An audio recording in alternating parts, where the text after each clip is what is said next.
Halo teman-teman, selamat datang di channelnya TG Software. Di sini kita akan membuat program penjualan berbasis online maupun offline. Oke, di sini kita taruh link downloadnya di deskripsi ya teman-teman. Pertama-tama kita copy dulu linknya, lalu kita download. Di sini Mimin sudah mendownloadnya, makanya Mimin tidak mendownload ulang. Setelah itu kita install untuk XAMPP-nya. Klik aja, double klik. Lalu kita pilih OK di sini. Setelah itu kita pilih aja next. Setelah terinstall, kita buka file RAR-nya yang tadi, lalu kita ekstrak.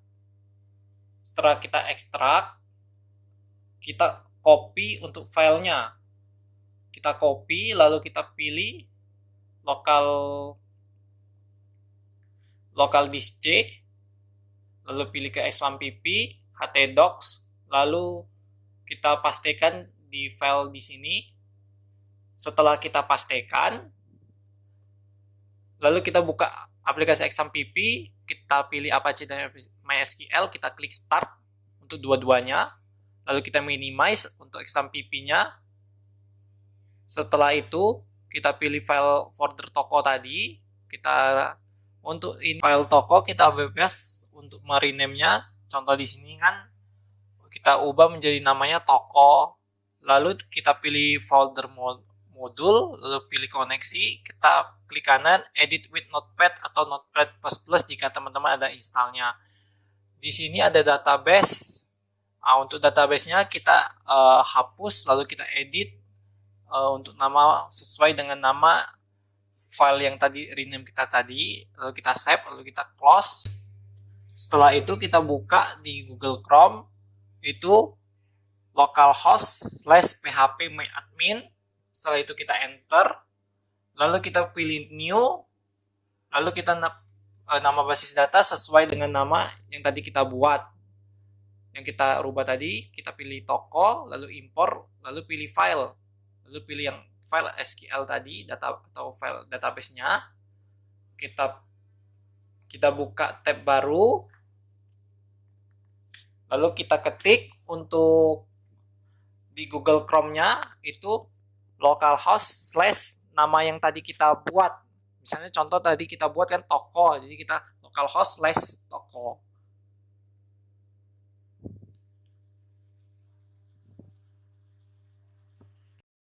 Oke, berikut untuk tampilan utamanya. Di sini untuk username kita isi namanya admin, lalu untuk passwordnya sama kita isi admin. Oke, berikut untuk tampilan utamanya. Di sini ada untuk menu barang. Menu barang berguna untuk menginput semua nama barang dan lain-lainnya. Kita contoh, kita di sini tambahkan barang. Kita buat kodenya, contoh barang 01. Untuk nama barangnya contoh di sini pipa, untuk mereknya SLG. Untuk contohnya harga modalnya kita isi 10.000. Untuk harga jualnya patokannya 12.000. Untuk stoknya kita kosongkan dulu karena belum ada stok yang masuk. Untuk satuannya kita buat piece, kita selalu simpan. Misalnya contoh kita menambahkan barang yang kedua. Contohnya kita ubah barang di sini namanya semen. Oke, untuk merek Sakura kita ketik. Untuk harganya contoh 50.000 untuk modalnya. Untuk harga jualnya itu 55.000. Untuk stoknya kita kosongkan dulu. Untuk satuannya kita pilih yang sa. Oke, lalu kita simpan. Berikut untuk nama barang dan untuk harganya. Untuk supplier di sini berguna untuk menginput nama penyuplai barang-barang yang kalian punya. Misalnya contoh tambah di sini PT Pipa Sukses, yaitu PT penyuplai pipa. Kita isi nomor teleponnya, lalu alamat, contoh kita di alamat Jalan Gunung, lalu kita simpan. Tambah supplier kedua yaitu tadi semen, yaitu contoh semen PT Semen Makro, lalu kita isi nomor teleponnya. Lalu kita isi alamatnya, contoh alamatnya di Jalan Semeru, lalu kita pilih simpan. Oke, di sini ada untuk menu pembelian. Untuk di menu pembelian berguna untuk menginput kapan saja barang yang masuk dan berapa banyak kuantitinya. Kita contoh tambah pembelian misalnya di tanggal 1 Juni kita ada masuk pipa. Berarti kita pilih PT pipa sukses, lalu kita klik simpan. Untuk nama barangnya yaitu pipa. Karena PT pipa. Lalu kita pilih ini berikut untuk harga modalnya ya. Untuk ini untuk jumlah kuantiti yang masuk ada berapa. Contoh kita isi 100 lalu kita pilih simpan. Lalu kita simpan semua data. Di sini untuk grand total modalnya. Misalnya 10.000 dikali 100 which is berarti jatuhnya 1 juta. Lalu kita tambahkan tambahkan pembelian yang kedua. Misalnya di tanggal 2 ada masuk semen, yaitu ini juga modalnya ya teman-teman. Lalu kita pilih, misalnya contoh ada masuk 50 sa, lalu kita simpan datanya. Oke. Di sini otomatis stok akan masuk secara otomatis. Oke teman-teman, ini di menu transaksi. Menu transaksi berguna untuk menginput data-data yang pelanggan membeli. Contoh di tanggal 4 Juni itu ada Mumu yang membeli barang, itu contohnya pipa. Di sini untuk harga patokan jualnya ya itu 12.000. Apabila kita ingin mengubahnya bisa menjadi 15. Contohnya 15.000. Dia membeli 5, lalu dia membeli semen. Di sini harga patokan semen yaitu 55.000. Oke, misalnya dia membeli 1, lalu kita untuk totalnya itu 130.000. Karena 15.000 dikali 5 lalu ditambah dengan 55.000 itu totalnya 130.000. Berikut untuk total harga jualnya. Lalu kita klik simpan data.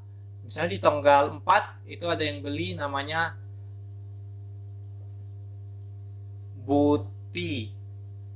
Lalu kita klik simpan.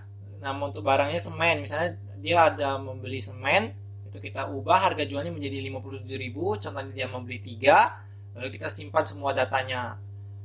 Oke, berikut untuk penjualan di tanggal 4 bulan 6 2023. Untuk stoknya itu akan terpotong secara otomatis apabila ada transaksi yang keluar. Berikut ada menu untuk user. Dan di sini kita coba dulu logout. Kita isi username-nya dengan namanya pemilik karena ini ownernya. Di sini untuk di tampilan pemilik itu ada tambahan untuk menu laporan. Untuk laporan barang, lalu ini untuk contoh-contoh stok. Terus sama aja ada yang di menu user admin. Lalu kita di supplier, di sini untuk nama-nama supplier yang untuk mengisi barang kita. Di menu pembelian, ini untuk transaksi kita membeli barang dari supplier kita. Di sini contoh kita mengisi dari tanggal 3 sampai di tanggal 3. Oke. Di sini ada muncul ya untuk tanggalnya. Contoh di sini kita ada mengisi dari tanggal 1 bulan 5 sampai di tanggal 31, lalu kita cari itu tidak ada transaksi karena kita tidak ada pembelian dari supplier di tanggal segitu. Lalu kita pilih menu pembelian. Di sini ada menu untuk nama-nama siapa aja konsumen yang membeli produk kita. Contoh di sini untuk mengubah tanggalnya. Di sini juga kita bisa mencetak untuk sebagai PDF ataupun mau print secara manual. Setelah itu kita di sini ada menu user. Menu user berguna untuk menambahkan misalnya admin kita ada 2. Di sini kita klik aja user. Setelah itu kita tambah user lalu klik username misalnya admin 2. Setelah itu untuk passwordnya kita klik 123. Untuk jabatannya kita pilih admin lalu kita simpan. Oke, setelah itu kita buka tab baru, coba local host/toko lalu kita pilih kita ketik username admin 2 lalu passwordnya 123. Kita klik login dan dia akan masuk ke user admin 2. Oke, berikut penjelasan untuk program penjualan ini dari DG Software. Kita ucapkan terima kasih.